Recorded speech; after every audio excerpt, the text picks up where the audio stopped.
Muy bien, tengo el gusto de presentar al siguiente expositor, Kevin Paul Yoacana Hunda.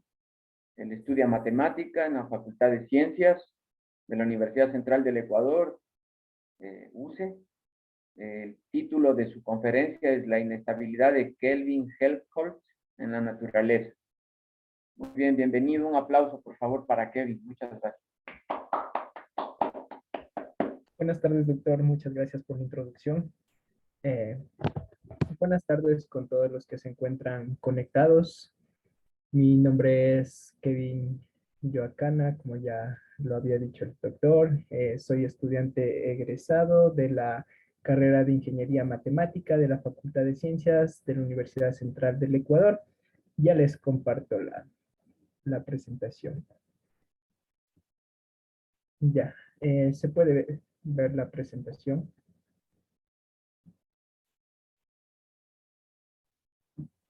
Sí. Ya, gracias. Ya, bueno, yo esta tarde les voy a hablar sobre la inestabilidad de Kelvin Helmholtz en la naturaleza. ¿Ya? Entonces, uno de los contenidos que tengo es la historia, introducción, mecanismos físicos, ecuaciones que gobiernan el movimiento, linealización de este problema, el método de modos normales, el análisis, conclusiones y el ejemplo como tal que se puede encontrar en la naturaleza sobre este fenómeno. Ya, empezamos con un poco de historia.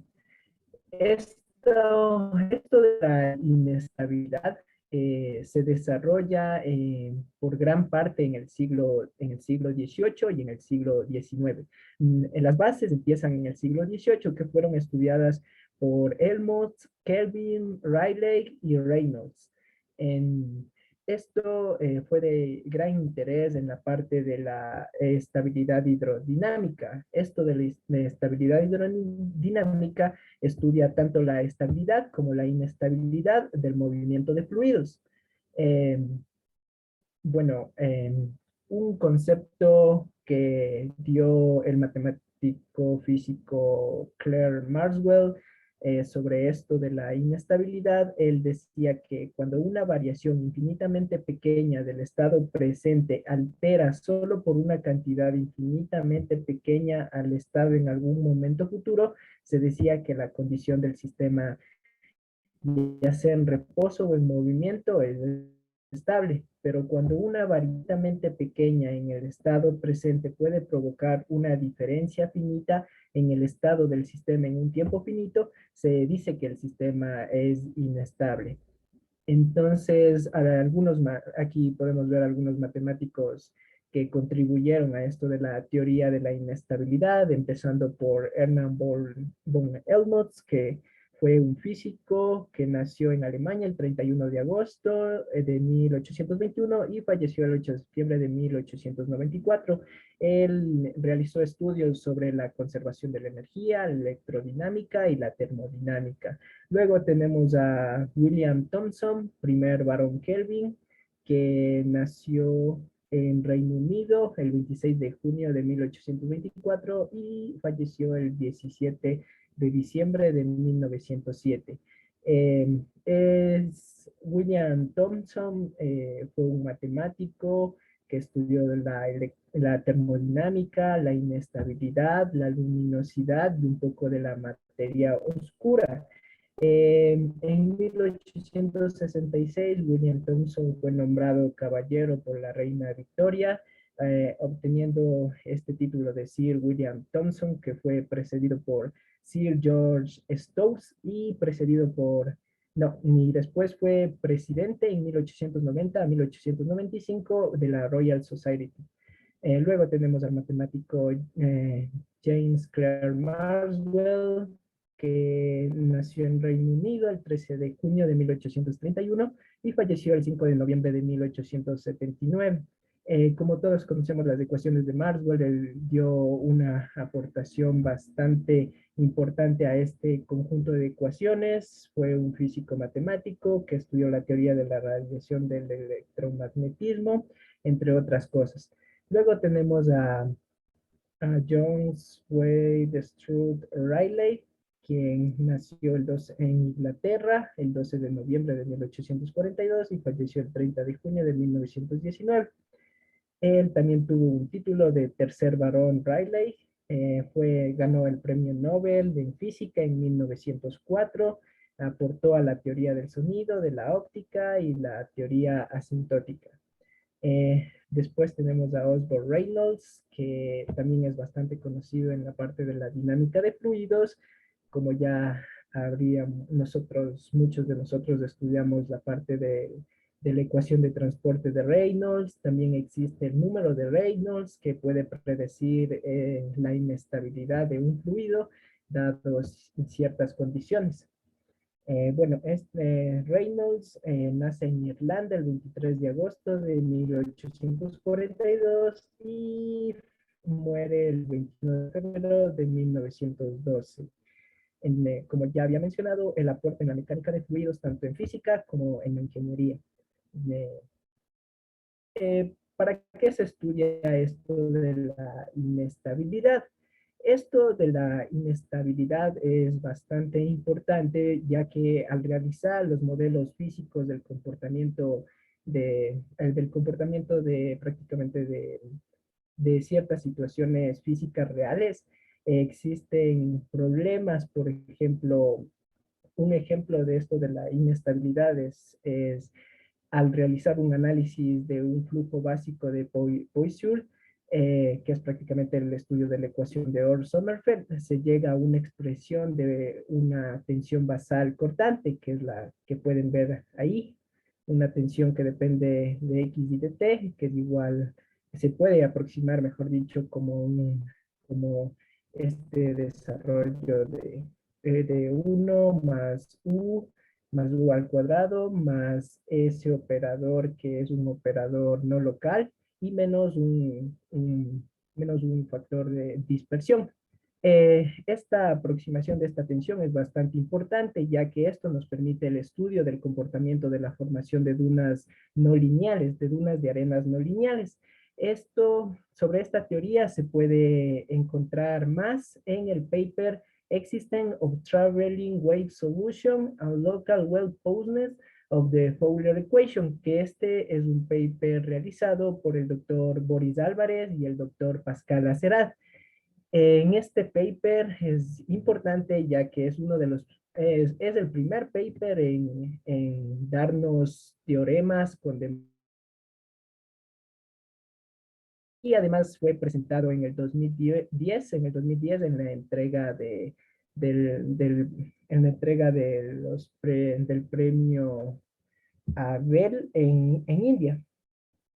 Entonces, esto de la inestabilidad, sí, sí, perdón, en la entrega de las medallas Fields fue presentado este paper. Como podemos darnos cuenta, este estudio de la inestabilidad es bastante importante para los modelos físicos, ¿ya? Entonces ya ahora sí, para ya tratar el tema de la inestabilidad de Kelvin-Edmonds, primero vamos a ver así en palabras que la estabilidad, vamos a decir que un flujo básico es estable si todas las perturbaciones que inicialmente son pequeñas siguen siendo pequeñas en el transcurso del tiempo. Y es inestable, que un flujo básico es inestable si al menos una perturbación que inicialmente es pequeña crece tanto que deja de ser pequeña después de algún tiempo. Entonces ahí podemos ver unos gráficos acerca de las ideas intuitivas de esto de la inestabilidad. En el primer gráfico vemos que es un comienzo de inestabilidad. El gráfico que podemos presentar ahí es como que se quieren formar remolinos. Ese estado que vemos ahí es lo que Kelvin Edmonds interpretaron y estudiaron y analizaron esa parte, porque después de esta parte de inestabilidad, el flujo se vuelve inestable y ya ahí ya no tiene ningún patrón de figuras. Como podemos ver ahí, tienen patrones de figuras tipo vorticidad, que se llaman, y después pierden totalmente, mejor dicho, se comienza a ser turbulento el fluido. Y en el segundo gráfico que podemos ver es un flujo laminar en donde es estable. ¿Ya? Entonces, para comprender esto de la inestabilidad, comenzamos revisando las ideas de estabilidad de las capas de corte. Entonces, para esto vamos a considerar dos fluidos, ¿sí? Dos fluidos que se están moviendo en un medio móvil, como puede ser el aire, el agua o el hielo, a diferentes velocidades y direcciones. Esto de las direcciones pueden ir a la misma dirección o a direcciones contrarias. Como podemos ver en el gráfico, los dos fluidos están yendo a la misma dirección de la derecha, ¿sí? Entonces consideramos una capa de corte que en inglés la encontramos como shear layer y la figura o mejor dicho, la línea de verde se le conoce como el perfil de velocidad y la parte vertical es el eje Z y la parte horizontal es el eje X, ¿sí? En este estudio no vamos a considerar un movimiento en el eje Y, por lo que vamos a despreciar las componentes en esa coordenada, ¿ya? Entonces, el gráfico que podemos ver ahí a simple vista corresponde a un modelo de corte con velocidad discontinua, ya que en la parte de la capa de corte hay una discontinuidad de la velocidad. ¿Ya? Entonces, esto de la velocidad discontinua, o mejor dicho, todo esto de la inestabilidad, vamos a estudiarla con el fenómeno del el vortex sheets, que es una hoja de vórtices. Para comprender eso, vamos a primero ver qué es la vorticidad. Entonces, la vorticidad, omega, se define como el operador Nabla, producto cruz, la B, que es la velocidad. Y esto lo que nos da es la velocidad de rotación local sobre un punto dado en el fluido. Radio de rotación, ¿sí? Y después de esto de la vorticidad, también vemos que es una línea de vorticidad, que es prácticamente una colección de vórtices que están en una línea y todas atraviesan esta línea, ¿sí? Ahí vemos unos pequeños gráficos de la vorticidad y de la línea de vorticidad. Luego de definir esto, vemos esto de vortex sheets, que es una hoja de vórtices, y esto no es nada más que una colección de líneas de vorticidad que están dentro de un plano imaginario. Y estas vorticidades pueden girar en un mismo sentido o en sentidos diferentes, ¿ya? Para simplicidad de este análisis se considera que giran en el mismo sentido.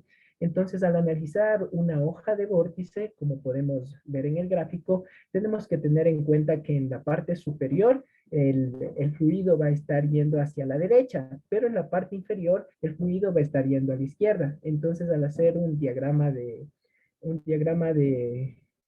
la velocidad, como lo vimos al principio, estarían yéndose en direcciones opuestas. Ya. Entonces, algo más podemos decir acerca sobre esto de la hoja de vórtice es que si nosotros nos ponemos al frente de la hoja de vórtice y tenemos una vista así frontal, entonces podemos nosotros ver una interfaz imperturbable que se llama, ¿sí?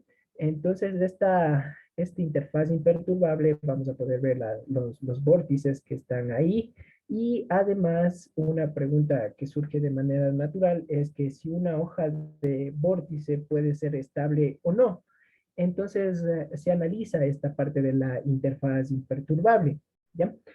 Eh, bueno, si nosotros consideramos una perturbación sinusoidal, como está en el segundo gráfico, vamos a tener asimismo la misma idea que vimos al principio de la hoja de vórtice. Vamos a tener que en la parte superior el fluido está yendo hacia la derecha, en la parte inferior hacia la izquierda, y aquí vemos algunas aclaraciones de que cuando, por ejemplo, identificamos un punto en esto de la interfaz, podemos ver que ahí el fluido está rotando, ¿sí? En esa parte va a rotar en dirección de las agujas del reloj y en el otro punto va a estar rotando en la dirección contraria.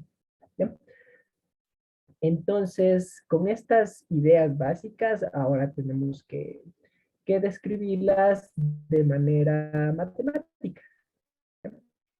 Entonces, para esto vamos a considerar el flujo básico de dos fluidos no viscosos e incomprensibles en corrientes infinitas paralelas horizontales de diferentes velocidades y diferentes densidades, y también que una está sobre la otra.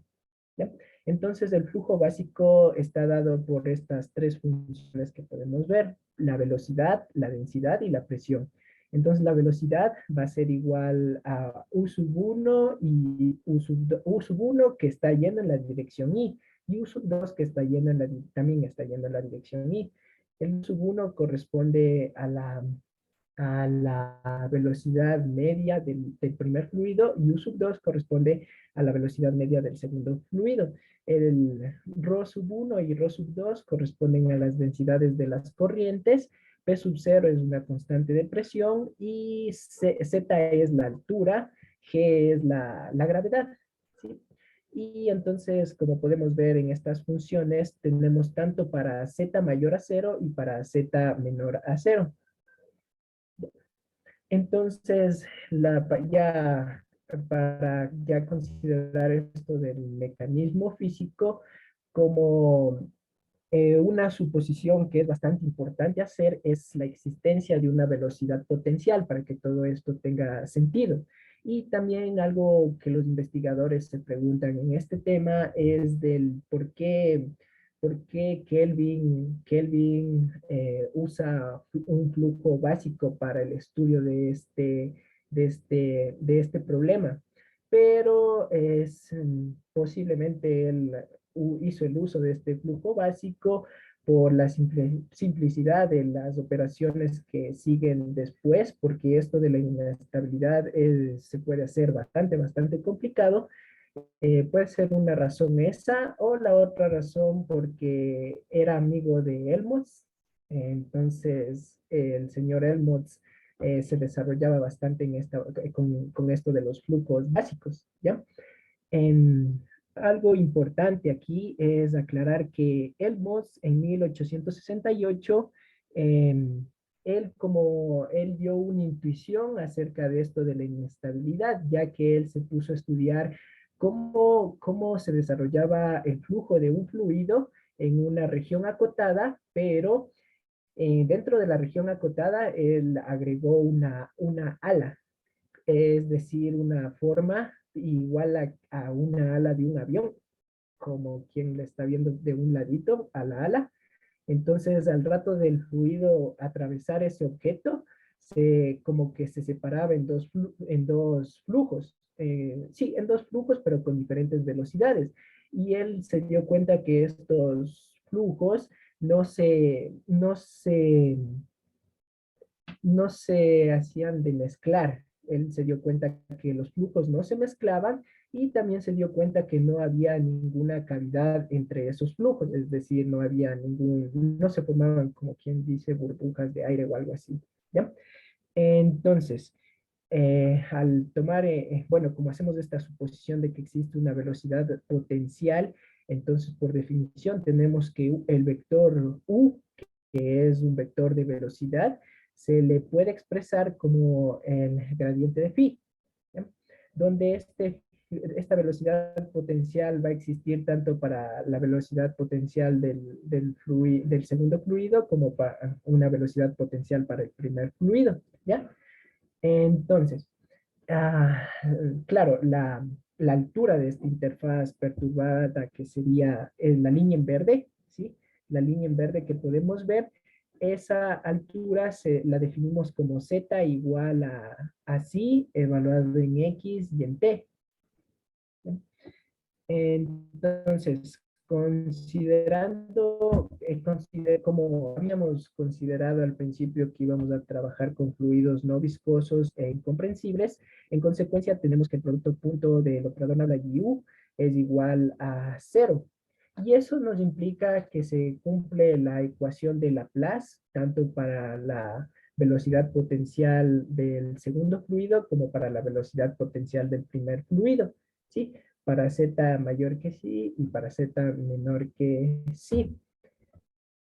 Bueno, esta parte de aquí vendrían a ser condiciones de contorno y también tenemos estas otras condiciones de contorno que vienen a ser la suposición de que el gradiente de phi2 tiende a la velocidad media 2 cuando z tiende al infinito y el gradiente de phi1 tiende a u sub 1, la velocidad media del fluido 1, cuando z tiende al menos infinito. ¿Ya? Ahora sí, como queremos analizar el comportamiento de esta perturbación sinusoidal de la línea en verde que les indiqué en la parte de arriba, como ya supusimos que z es igual a psi evaluado en x y en t, definimos una función para estudiar el comportamiento de esa perturbación, que sería esta función h que depende de x, de z y de t, definida como z menos ese psi evaluado en x y en t. ¿Ya? Entonces, por la definición de cómo está definida esta z, que la derivada material de esta h es igual a cero. Por lo tanto, se satisface la siguiente ecuación, esta ecuación diferencial, que es la derivada parcial de h respecto de t más u producto y esto aplicado a h es igual a cero. Ya, entonces vamos a desarrollar esta ecuación para ver el conjunto de ecuaciones que tenemos atrás de este fenómeno. ¿Ya? Entonces, al desarrollar la ecuación, vemos que obtenemos lo que tenemos en la primera línea, ¿sí? Y realizamos a encontrar las derivadas parciales de la h, ¿no? Entonces, si a h derivamos respecto a t, vemos que nos va a quedar menos la derivada de este sí respecto de t. Si derivamos a esta h respecto de x, también me va a quedar menos la derivada de sí respecto de esta x. Y si derivamos esta h respecto de z, que es 1, ¿sí? Y como ya habíamos definido que el vector velocidad de este fenómeno es igual al gradiente de la velocidad potencial, entonces esta U y esta U, esta B y esta W son las componentes de esta velocidad. Por lo tanto, por lo definido, tenemos que, por ejemplo, la U es la derivada de psi respecto de x. Y la W tenemos que es la derivada de psi respecto de z.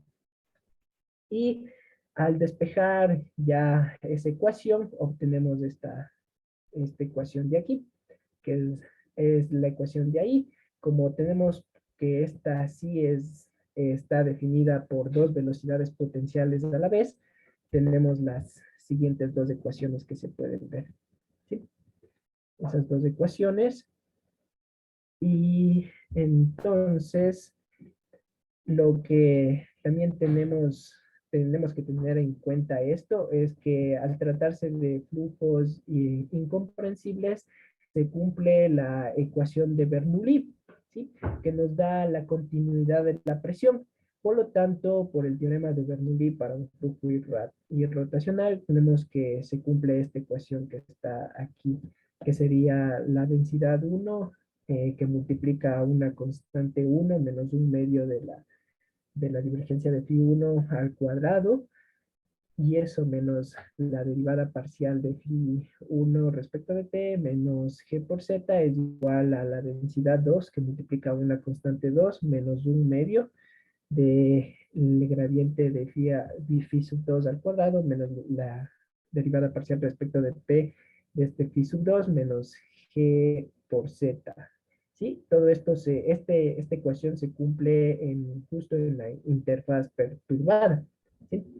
Entonces, al realizar este mismo análisis en la interfaz cuando es igual a cero, se obtiene una relación tanto para la constante 1 y para la constante 2, que se cumple esta ecuación. ¿Ya?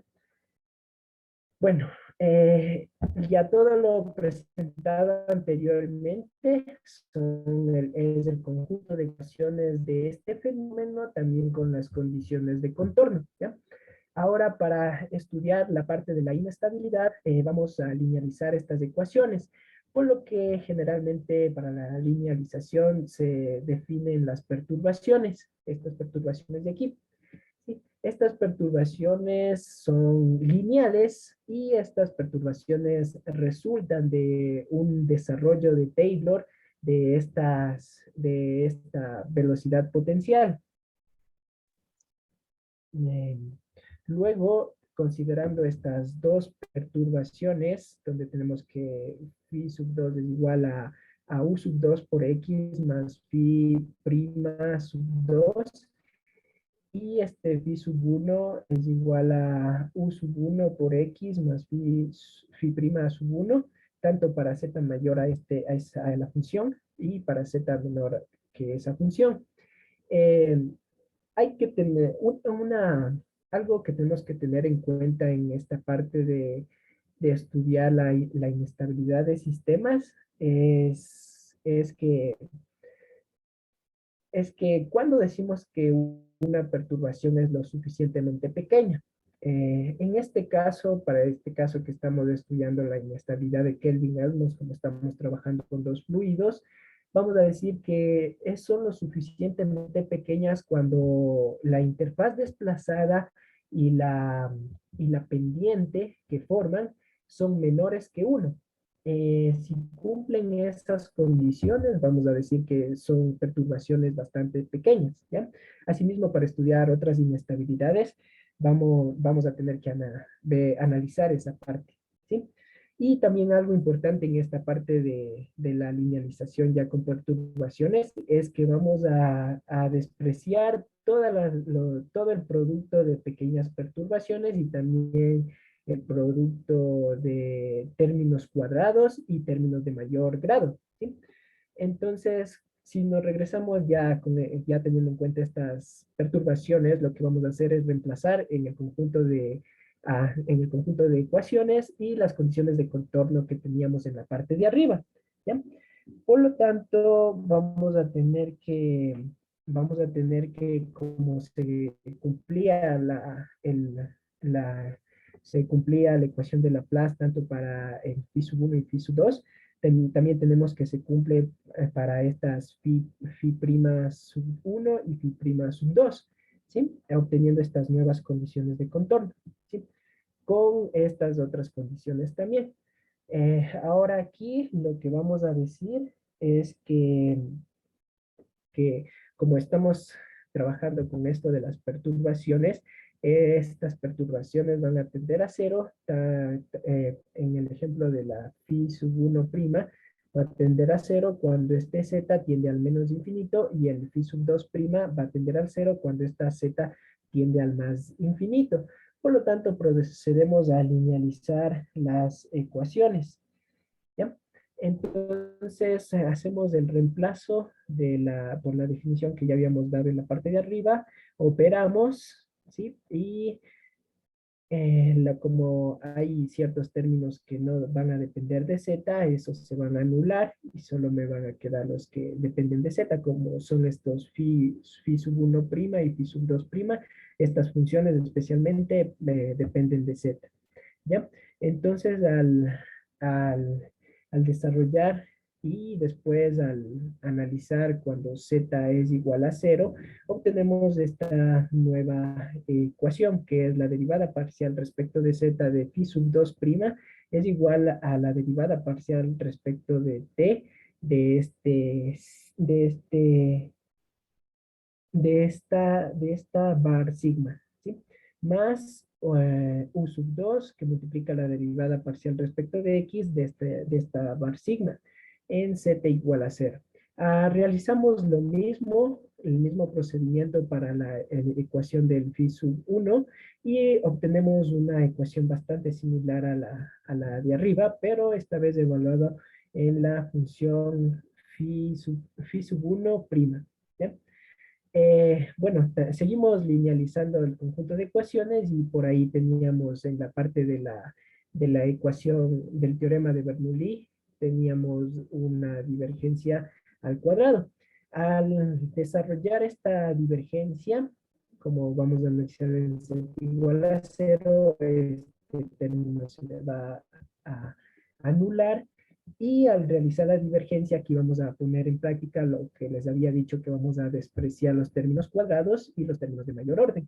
Por lo tanto, al realizar este 1/2 de la divergencia de phi sub 1' al cuadrado, va a ser igual a u sub 1 por la derivada parcial respecto de x de phi sub 1'. Hacemos el mismo análisis para phi sub 2' y obtenemos que ese término va a ser igual a u sub 2 que multiplica la derivada parcial respecto de x de phi sub 2'. ¿Ya? Entonces, al reemplazar ya todas estas perturbaciones en la ecuación de Bernoulli, obtenemos esta otra ecuación. Esta ecuación que se cumple en la interfaz perturbada. ¿Sí? Ya, entonces, para hacer este análisis de este análisis, como estamos trabajando como estamos trabajando ecuaciones sinusoidales, ¿sí? Vamos a hacer el análisis con el método de modos normales, ¿ya? Entonces, para este método, nosotros vamos a suponer que existen, eh, que las soluciones se las puede expresar como la multiplicación de estas funciones, por ejemplo, este bar sigma techo, coma, phi sub j techo evaluado en z por elevado a la i kx más st, que este es la velocidad con la que se van dispersando las ondas, ¿sí? Entonces, obtenemos vamos a suponer estas funciones, ¿sí? Que son soluciones. Cabe destacar que aquí estas funciones que están con el sombrerito se vendrían a ser funciones propias y esta S vendría a ser los valores propios del sistema, ¿sí? Por lo tanto, de la condición 3 que habíamos deducido en la parte de arriba, que esto es la parte de que se cumple la ecuación de Laplace para phi sub 1 y phi sub 2'. Entonces, de esa condición resulta que se cumplen estas ecuaciones, ¿sí?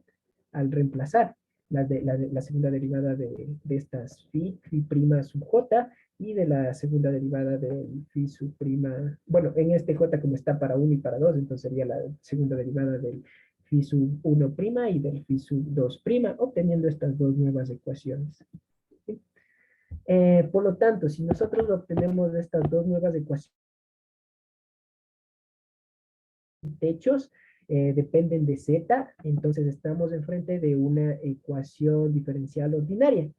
Y por lo tanto ya sabemos cómo resolver esto al plantear el polinomio característico y al dar como solución, la solución es sub k, obtenemos estas soluciones del sistema. ¿Sí? Entonces, phi sub 1 techito evaluado en z va a ser igual a una constante 1 por e elevado a la kz más b sub 1 por e elevado a la menos kz, y lo mismo para el phi sub 2 techo, pero sino que con diferentes constantes, ¿ya? Ahora lo que vamos a seguir haciendo es encontrar cómo son las formas de este phi sub 1 techo y phi sub 2 techo, para encontrar la relación que existe entre esta S y esta K, ¿sí? Eh, bueno, si seguimos con el análisis y recordamos las condiciones de contorno anteriores, teníamos, mejor dicho, que en esta parte tenemos que la divergencia de phi sub 1' tiende a cero cuando z tiende al menos infinito, y la divergencia de phi sub 2' tiende a cero cuando z tiende al más infinito. Utilizando esa parte, nosotros ya, ¿sí? Por lo tanto, si seguimos ese análisis, tenemos que la divergencia de phi sub 1' en z es igual a las derivadas parciales en todas las coordenadas. Por lo tanto, vamos a tener esta parte. Y como esto tiende a 0 cuando z tiende a menos infinito, eso implica que B1 es igual, que eso implica que el B1, déjenme ver algo, creo, a ver, no, menos infinito. Menos infinito. Sí, ya, tendríamos que entonces que una de estas constantes tiende a 0, ¿sí? Por la parte de la función exponencial. Entonces, por lo tanto, solo me va a quedar la otra constante diferente de 0. Hacemos el mismo análisis para la siguiente función y obtenemos que en ese caso el A sub 2 tiende a 0. Bueno, ahora hemos simplificado la forma de estas soluciones, como podemos ver. El phi sub 1 techo en z era igual a sub 1 por e elevado a la kz y phi sub 2 techo evaluado en z es igual a b sub 2 por e elevado a la menos kz. ¿Ya? Ahora vamos a considerar la ecuación 5 y 6, que esas ecuaciones son las nuevas ecuaciones que habíamos trato de linealizar, al trato de ya aplicar la linealización.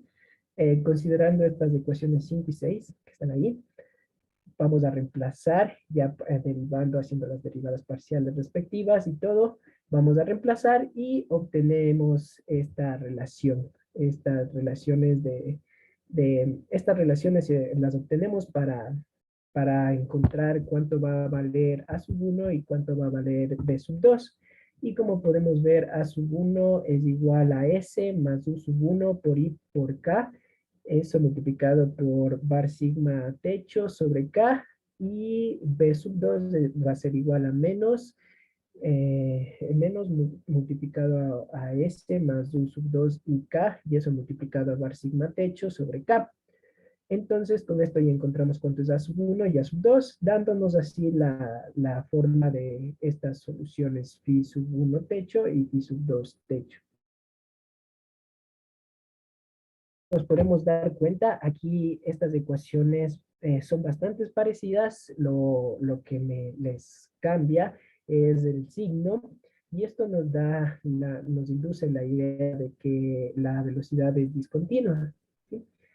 Y eso lo vimos claramente en la parte de los gráficos, que como tenían velocidades diferentes, va a haber un salto en esa parte de, si consideramos z igual a 0. ¿Ya? Entonces ya la forma de los modos, ya haciéndoles de reemplazar ya por las ecuaciones que encontramos, vendrían a tomar estas formas. ¿Sí? Y finalmente ya con la forma de estos modos vamos a reemplazar en lo que es la ecuación de Bernoulli ya linealizada. ¿Y para qué hacemos eso? Es para encontrar la relación que existe entre esta S y las demás variables que existen, como es la densidad, la velocidad, el número de ondas, ¿sí? Y este bar sigma techo también vamos a considerar como una constante, ¿ya? Entonces, si realizamos la parte de la izquierda de la ecuación de Bernoulli, al reemplazar, obtenemos lo que podemos ver en la segunda línea de la ecuación, y como podemos ver, vamos a poder simplificar esta función de la exponencial, la podemos simplificar. Sí, la podemos sacar también como factor común y al final podemos simplificar. ¿Ya? Entonces también hacemos el mismo análisis para la parte derecha de la ecuación de Bernoulli y obtenemos esta parte de aquí. Ya, como esas dos ecuaciones estaban igualadas, al igualarles se van a eliminar esta función exponencial y también esta acá, al pasar a multiplicar a toda la parte, se va a desaparecer también. ¿Sí? Y finalmente se obtiene esta relación entre la función S, mejor dicho, el parámetro S y el parámetro K. ¿Sí? Parámetro K, recordemos que es el número de ondas, y vamos a tomar ya aquí, con esta ecuación, se hace el análisis correspondiente para ver esto de la inestabilidad del sistema, ¿ya? Y esto se hace analizando la gráfica, como podemos ver, nos va a dar una gráfica de segundo orden, ¿sí? Nos da una gráfica de segundo orden. Entonces, ya obteniendo esta relación de aquí, para analizar, lo que se hizo es primero desarrollar. En la primera línea desarrollamos, elevamos al cuadrado el término que estaba elevado al cuadrado y después rompemos paréntesis, obteniendo esta nueva igualdad. Y de ahí sacamos como factor común la S al cuadrado, la S y los términos que no acompañan al S. Así formando una ecuación de segundo grado. Obteniendo esta ecuación de segundo grado, vamos a obtener las raíces que van a ser raíces imaginarias, aplicando la fórmula general para la solución de ecuaciones de segundo grado. Por lo tanto, primero lo que buscamos es eh, esta parte de b al cuadrado menos 4ac, el discriminante. Entonces realizamos las operaciones correspondientes. Se ve un poco complicado, pero ya después al realizar estas operaciones hay bastantes términos que se eliminan entre sí y otros que hay como sacarles como factor común, que finalmente lo que me queda del discriminante es simplemente esto lo que está aquí. Y aplicando la fórmula general, me queda que estas son las dos raíces para esta S. Para la ecuación, estas son las dos raíces para la ecuación de segundo grado que habíamos encontrado en la parte de arriba. ¿Ya? Entonces, al hacer el análisis de la gráfica de esta ecuación con las soluciones imaginarias, se llega a la conclusión de que si se cumple que K por la gravedad y eso multiplicado por la diferencia cuadrada de ese término es mayor, igual que K al cuadrado por la multiplicación de las densidades y esto, la multiplicación de la resta de las velocidades al cuadrado. Si se cumple que eso es mayor que ese otro término, se dice que el sistema es estable. Y caso contrario, se dice que el sistema es inestable. Es decir, que ese término es menor restricto que el término K al cuadrado de la multiplicación de las densidades y esto por la multiplicación de la diferencia de las velocidades al cuadrado. ¿Ya?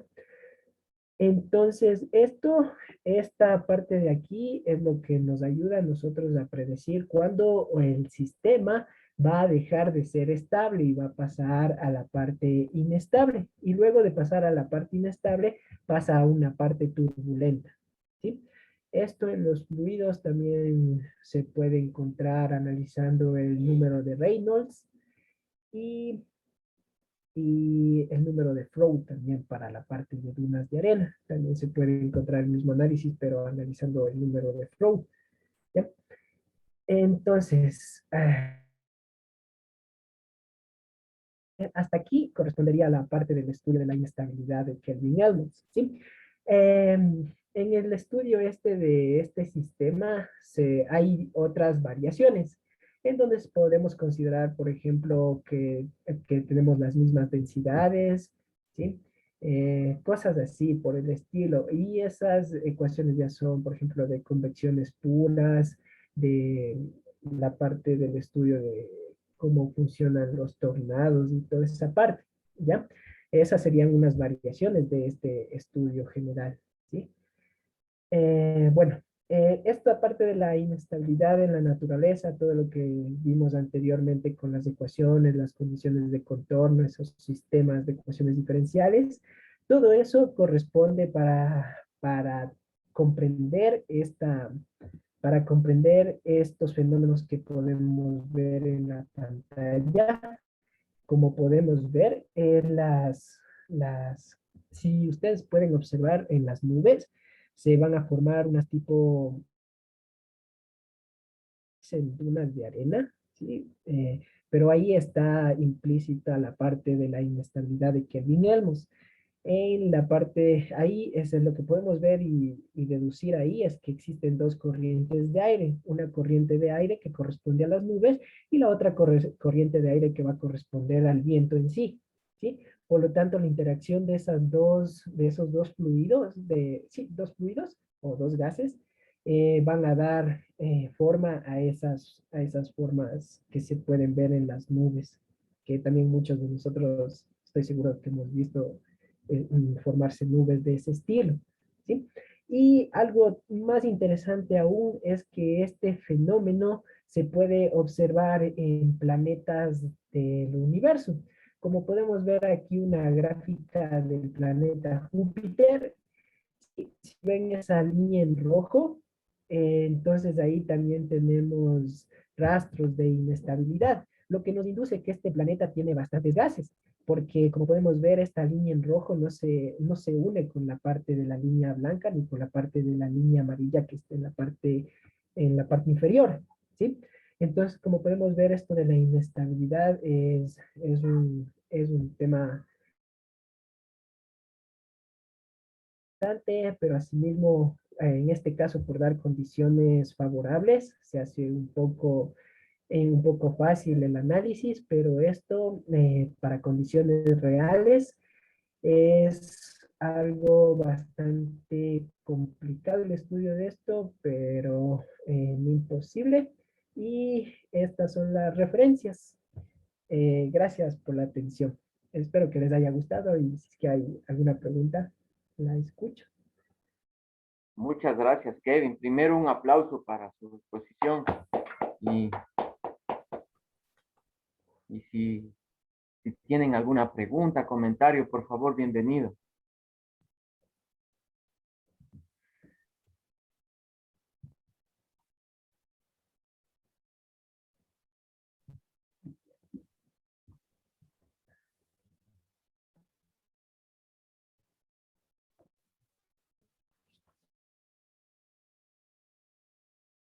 Bien, entonces agradecer nuevamente y felicitaciones, Kevin.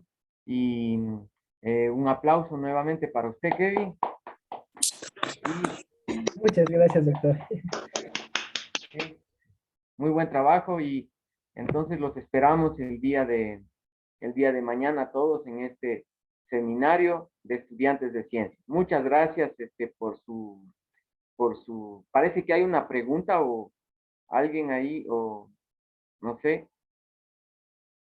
Jonathan tal vez, no sé, parece. Ah, no. Bueno, entonces los esperamos el día de mañana y agradecer nuevamente a los expositores. Muchas gracias a todos por su presencia. Muy amable. Gracias. Gracias a todos. Felicitaciones. Hasta luego. Chao. Chao. Gracias a todos. Gracias. Gracias.